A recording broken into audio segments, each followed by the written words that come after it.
Hello children, how are you? So again I am in front of you with some new things, okay? So you are most welcome and safe classes and myself GP Sinha आप लोगों के सामने लेकर के आया हूँ कुछ नए क्वेश्चंस। बच्चों, we have already done the chapter matter in our surroundings. All the discussions have been done. सभी कंसेप्ट्स आप लोगों को समझाए जा चुके हैं और मैं समझता हूं कि आप लोगों को सारे पॉइंट्स अब तक क्लियर हो चुके होंगे, लेकिन आपके सामने कुछ क्वेश्चंस को लाना बेहद जरूरी है।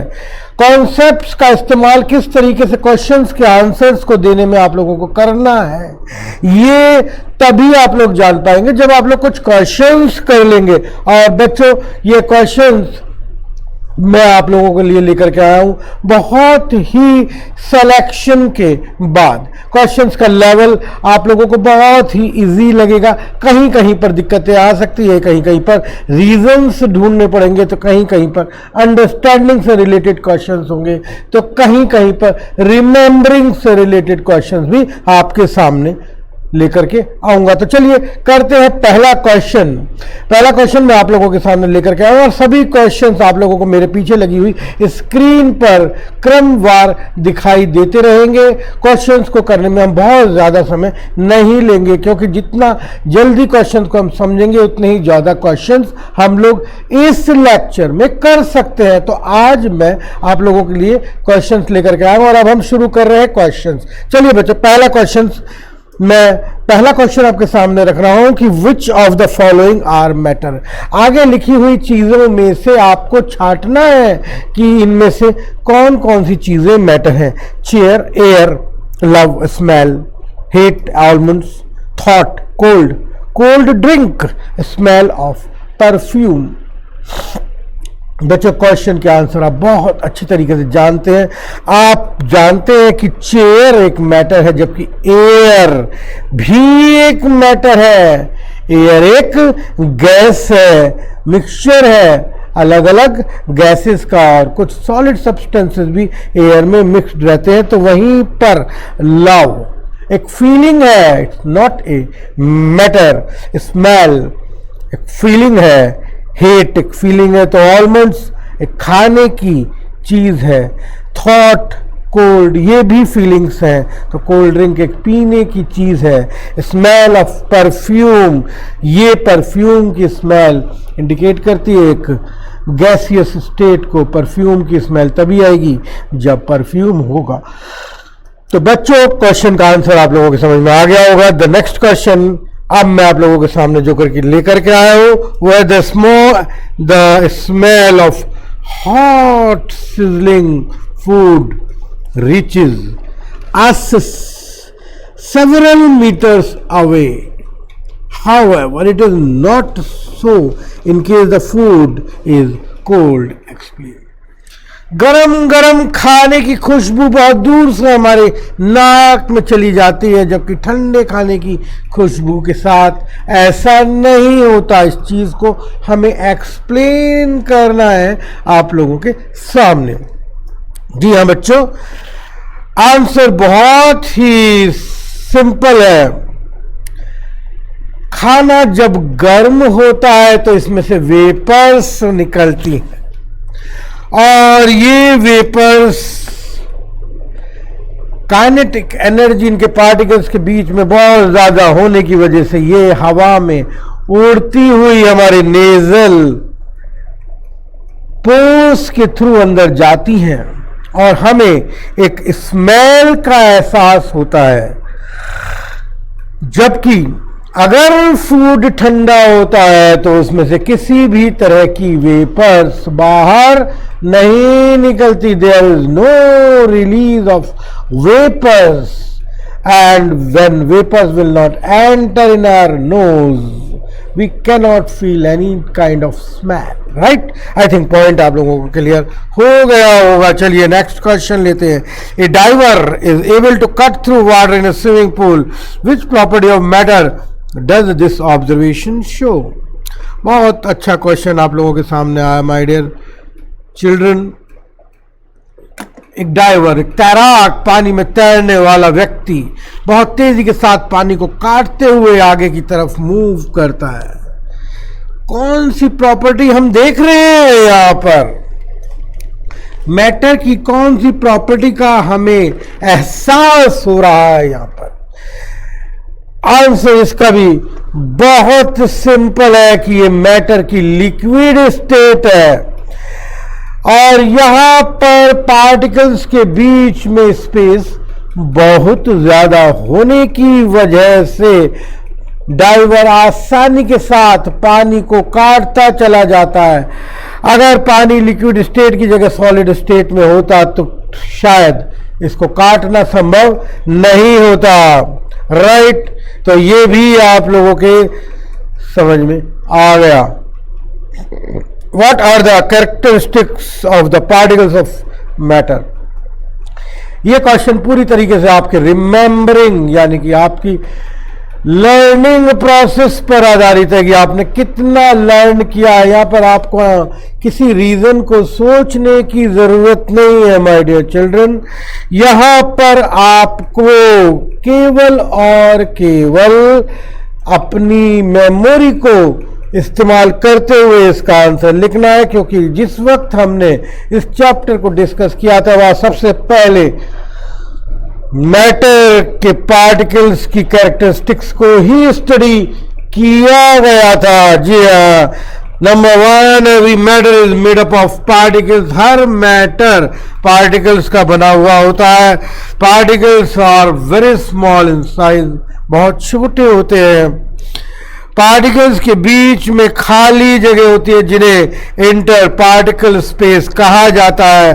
और पार्टिकल एक जगह स्टेशनरी नहीं होते बल्कि पार्टिकल लगातार मूवमेंट करते रहते हैं, क्योंकि इनके अंदर एक काइनेटिक एनर्जी स्टोर्ड होती है और साथ साथ पार्टिकल्स के बीच में एक अट्रैक्शन फोर्स काम करता है जो दो विभिन्न पार्टिकल्स को एक दूसरे की तरफ खींचता है और जिसे हम बोलते हैं इंटर पार्टिकल फोर्स। और पार्टिकल्स का motion, movement of the particles, it increases when temperature increase. जब तापक्रम बढ़ाया जाता है, टेम्परेचर बढ़ाया जाता है, तो इनके पार्टिकल्स के मूवमेंट में तेजी आ जाती है। तो ये पॉइंट भी आप लोगों को पहले से ही क्लियर था। मैं जानता हूं बच्चों कि आप लोग लगातार घर पर पढ़ाई करते रहते हैं, इसलिए आप लोगों को बहुत ज़्यादा दिक्कतें नहीं आती। हाँ, उन स्टूडेंट्स के लिए मैं कुछ नहीं कमेंट करूंगा जो घर पर जाकर यानी कि इस वीडियो को देखने के बाद, कॉन्सेप्ट्स को समझने के बाद उसको दोबारा बुक्स में रीड नहीं करते या उसे लर्न करने के बाद लिख कर के नहीं देखते हैं। बच्चों, लिख कर के देखने का काम आप लोगों का बहुत बहुत ज़रूरी काम है, क्योंकि सीधा सीधा लिखने का रास्ता दिमाग तक होकर के जाता है। जितना ज़्यादा लिखेंगे उतनी ही चीज़ें आपके ब्रेन में स्टेशनरी होती चली जाएंगी, स्टेबल होती चली जाएंगी। और मैं जानता हूं कि आप लोग ज़रूर और ज़रूर लिख करके देखते हैं, इसीलिए आपको यहाँ पर क्वेश्चंस को करने में बिल्कुल भी दिक्कत नहीं आ रही। क्या मैं गलत कह रहा हूँ बच्चों? यस। चलिए आगे की तरफ बढ़ते हैं। एक क्वेश्चन और आप लोगों के सामने लेकर के आया हूं मैं कि the mass per unit volume, the mass per unit volume of substance known as density. यानी कि डेंसिटी का मतलब होता है मास अपॉन वॉल्यूम। किसी भी चीज़ का जो भी मास है उसको डिवाइड करते हैं वॉल्यूम से और आ जाती है हमारी डेंसिटी। तो अब हमें आगे लिखी हुई चीज़ों को अरेंज करना है उनके इंक्रीजिंग डेंसिटी के हिसाब से, जैसे कि air, exhaust from chimneys, Honey, water, chalk, cotton and iron. देखिए, सबसे हल्की एयर होती है जो कि चिमनी से निकलती है, रुई, कॉटन, उसके बाद आता है वाटर, उसके भी बाद आता है हनी, उसके भी बाद आता है चॉक, उसके भी बाद आता है, और सबसे भारी होता है आयरन जिसका मास बहुत ज़्यादा होता है, वॉल्यूम कम, इसीलिए डेंसिटी ज़्यादा हो जाती है। मास और वॉल्यूम का रेशो, रुई 1 किलो 1 kg ऑफ कॉटन हम ले लेते हैं, 1 kg ऑफ आयरन आप ले लीजिए, किसकी डेंसिटी ज़्यादा होगी? 1 kg कॉटन बहुत बड़े एरिया में आती है, यानी उसका वॉल्यूम बहुत ज्यादा होता है। वहीं पर 1 kg आयरन एक बहुत छोटी सी मुट्ठी में आ सकता है, यानी कि उसका वॉल्यूम बहुत कम होता है।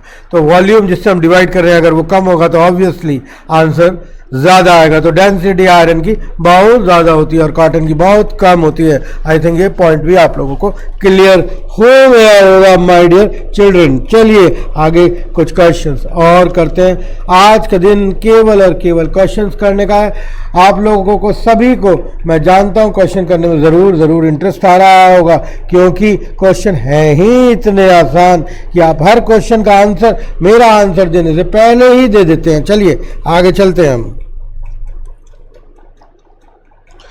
What is that temperature called at which a gas liquefies? एक गैस को लिक्विड में बदलने में जिस टेम्परेचर की जरूरत होती है, उस टेम्परेचर को क्या कहकर पुकारते हैं? What is the lowest possible temperature for liquefying any gas?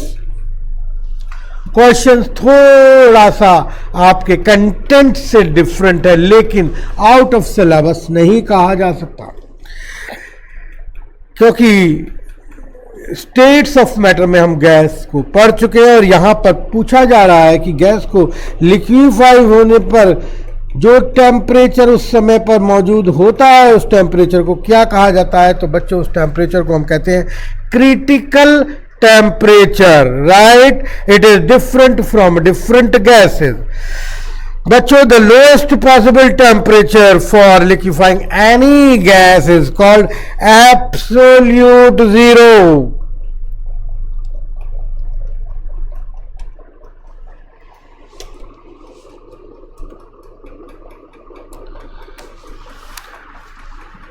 ये मैं अंडरलाइन कर रहा हूं आप लोगों के सामने, और ये पॉइंट बहुत इंपॉर्टेंट है, आप लोगों के लिए बहुत काम आने जा रहा है ये पॉइंट आगे।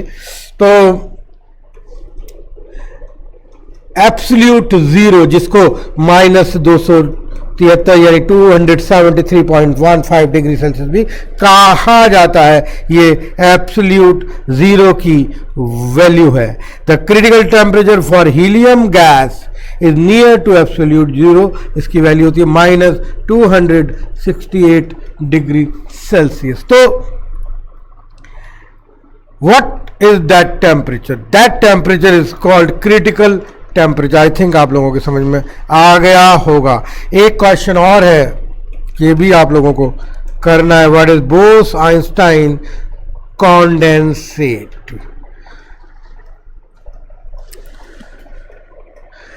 बोस-आइंस्टाइन कॉन्डेंसेट, ये भी एक टर्म आप लोगों के सामने नई है, लेकिन आप लोगों को इसे याद करना पड़ेगा। मैंने इसका जिक्र उस समय नहीं किया जिस समय मैं कॉन्सेप्ट्स आपको इस चैप्टर के क्लियर कर रहा था, क्योंकि ये एक अलग से एक कॉन्सेप्ट सम्मिलित किया गया है। It is involve in your chapter separately, so I thought कि I will discuss this concept when I will discuss the questions with you. So बच्चों, it is a phenomena which occur at very low temperature. Children इस point को clear करिए कि it is a phenomena which occurs at very low temperature. In 1995, Carl Wieman chilled atoms of a gas of extremely low density to the lowest temperature ever achieved and created a new state of matter called Bose-Einstein condensate.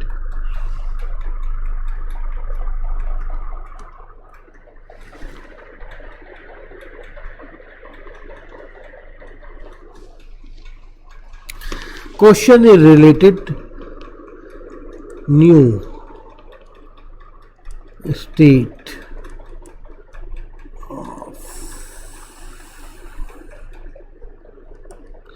आप लोग पहले से ही जानते हैं matter की 3 states होती हैं, solid, liquid and gas.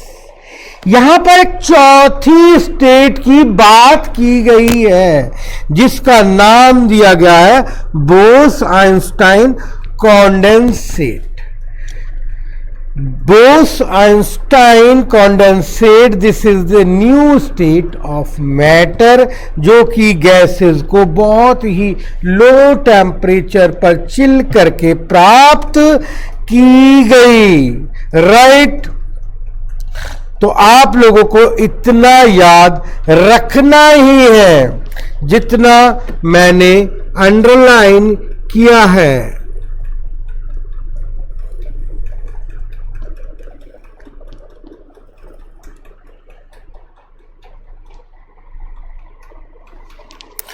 इतना आप लोग जरूर याद रखेंगे। हाँ, आगे की चीजें आप चाहें तो अवॉइड कर सकते हैं। चलिए आगे चलते हैं।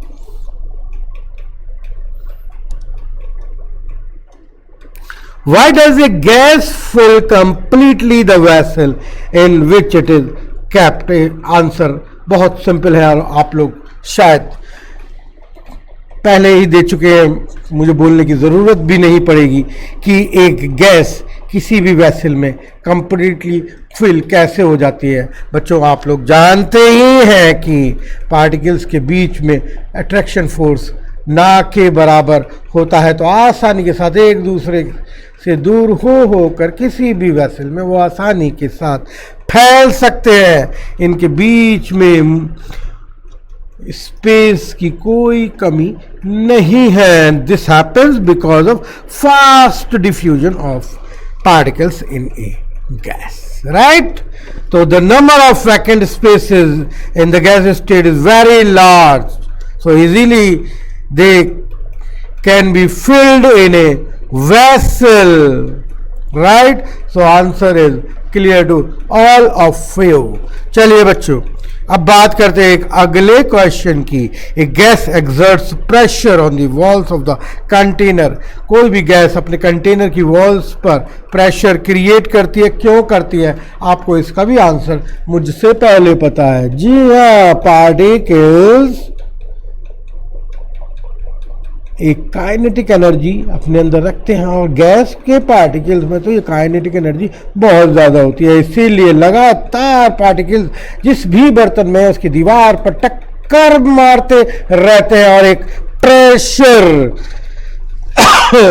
क्रिएट करते रहते हैं। तो आई थिंक ये क्वेश्चन भी आप लोगों को क्लियर हो गया। चलिए आगे चलते हैं।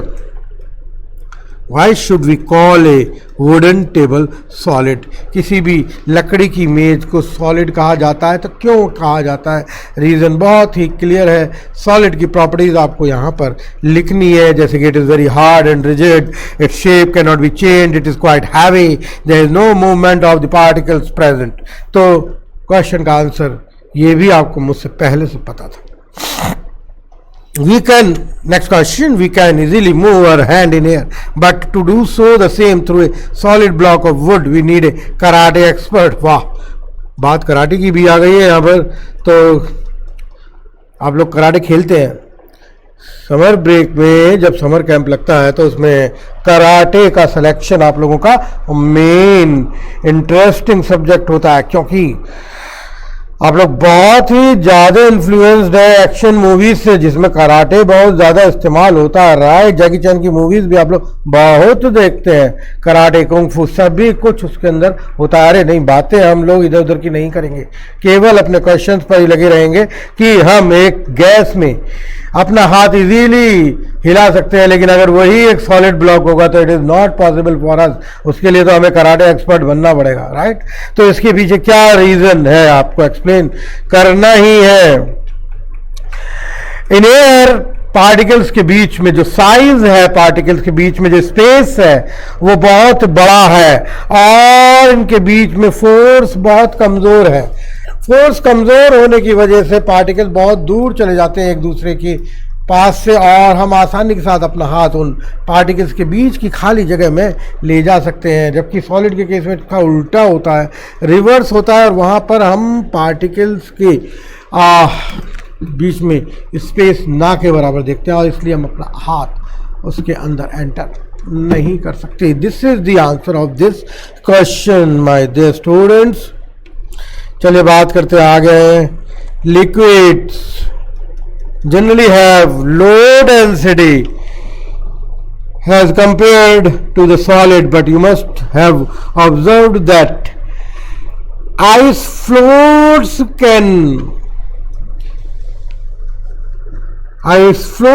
on water। एक सॉलिड की डेंसिटी लिक्विड के कंपैरिजन में ज्यादा होती है, तब भी बर्फ पानी पर क्यों तैरता है, क्यों फ्लोट करता है, जबकि उसको तो डूब जाना चाहिए, उसकी डेंसिटी ज्यादा होनी चाहिए। Ice is always expected. बच्चों क्वेश्चन को थोड़ा सा रीजनिंग यानी कि दिमाग ब्रेन का इस्तेमाल करना पड़ेगा। थोड़ा सा परेशान हो सकते हैं इस क्वेश्चन पे आकर, लेकिन थोड़ा सा अगर हम अपनी दिमाग पर जोर दें तो इसका आंसर आप लोगों को मिल जाएगा। आइस वाटर से ज्यादा भारी एक्सपेक्ट किया जाता है, लेकिन ये वाटर से हल्का होता है, इसीलिए पानी के ऊपर तैरता है। आइस एक केज यानी पिंजरा जिसे बोलते हैं, केज लाइक स्ट्रक्चर है, जिसका मतलब है कि इसके अंदर बीच बीच में वैकेंट स्पेस होते हैं, ठीक है। और वाटर मॉलिक्यूल्स आपस में लिंक होकर के आइस का फॉर्मेशन करते हैं, बट अंदर की तरफ फ्री स्पेसिस का फॉर्मेशन हो जाने पर इसकी डेंसिटी वाटर से कम हो जाती है, और इसीलिए पानी के ऊपर आइस फ्लोट करता है। आई थिंक बात आप लोगों के लिए समझ में आ गई होगी। What is the physical state of water at 250 degree Celsius and 100 degree Celsius? 250 degree Celsius and 100 degree Celsius. बच्चों 250 degree is a very high temperature. Boiling point of water is 100 degree Celsius. So at 100 degree Celsius, water can be in both the state, in liquid state as well as in vapors or steam state. But 250 degree Celsius पे water केवल और केवल gaseous state में ही पाया जाएगा। 250 degree Celsius temperature 100 degree Celsius से दुगने से भी ज़्यादा यानी कि 2.5 गुना है, तो इतने ज़्यादा टेम्परेचर पर वाटर केवल गैसियस स्टेट में ही एग्जिस्ट करेगा। राइट, आप लोगों को ये पॉइंट भी क्लियर हो गया होगा। आगे चलते हैं। For any substance, why does the temperature remain constant during the change of state? यहाँ पर एक कॉन्सेप्ट आप लोगों को पढ़ना पड़ेगा, जिसको हम शायद आपने 8th क्लास में भी इस कॉन्सेप्ट को पढ़ा है। Latent heat. लेटेंट हीट किसको हम कहेंगे? छुपी हुई हिंदी में बोलते हैं गुप्त, यानी कि छुपी हुई हीट को हम यहाँ पर कंसीडर करेंगे। ये छुपी हुई हीट ही दोनों स्टेट्स को एक्सप्लेन करती है। जैसे कि अभी मैंने आप लोगों को बताया कि 100 डिग्री सेल्सियस पर वाटर भी होता है, 100 डिग्री सेल्सियस पर वेपर्स की स्टेट में भी, गैसियस स्टेट में भी पानी पाया जाता है। तो यहाँ पर जो पार्टिकल्स की काइनेटिक एनर्जी है वो लेटेंट हीट यानी कि टेम्परेचर बढ़ता हुआ नजर नहीं आता, लेकिन kinetic energy of the particles it will increase और स्टेट बदल जाती है। तो एक अमाउंट हीट का लेटेंट हीट की फॉर्म में हाइड हो जाता है, स्टोर हो जाता है। Once the change of state of substance begins, the energy which is now supply is being used up as latent heat. छुपी हुई हीट की फॉर्म में जो हीट है वो स्टोर हो जाती है। It means that it does not increase the kinetic energy of the particle and is used up only to bring about a change in state. केवल state का change होता है, kinetic energy of molecules or particles it will increase certainly but after some time. I think point ये भी आप लोगों को clear हो गया होगा. इसके बाद suggest method to liquefy atmospheric gases. किसी भी एटमॉस्फेरिक गैस को लिक्विफाइड करने के लिए आप लोग जानते हैं कि उस पर प्रेशर अप्लाई कर दीजिए, वो लिक्विड में कन्वर्ट हो जाएगी. और बच्चों आप लोग लगातार क्वेश्चंस करते जा रहे हैं और हम लोग भी आप लोगों के सामने लगातार क्वेश्चंस को लेकर के चले जा रहे हैं. चलिए 2 क्वेश्चंस और मैं आप लोगों के सामने लेकर के आया हूँ और उसी के साथ हम लोग आज का ये लेक्चर कंप्लीट करेंगे. बहुत सारे क्वेश्चंस और भी आप लोगों को मिलेंगे मेरे नोट्स के अंदर, तो नोट्स को आप लोग प्रिंट आउट निकालना ना भूलें क्योंकि वहाँ पर number of questions you can easily get and all the questions are with answer. So आप लोगों को कहीं भी कोई भी दिक्कत आती है, हर क्वेश्चन का आंसर मेरे नोट्स के अंदर मौजूद मिलेगा. तो चलिए अगला क्वेश्चन करते हैं कि a cooler is quite effective on a hot and dry day. Cooler काम करता है हमेशा जब एटमॉस्फेयर में किसी भी प्रकार की ह्यूमिडिटी यानी कि नमी नहीं होती. ह्यूमिडिटी लेवल अगर लो है तो कूलर बहुत अच्छे से ठंडा करता है. अगर ये ह्यूमिडिटी लेवल बढ़ा हुआ है तो वहाँ पर कूलर इफेक्टिव नहीं होता है. The humidity level in the atmosphere is quite low and the evaporation rate of water expected to be high.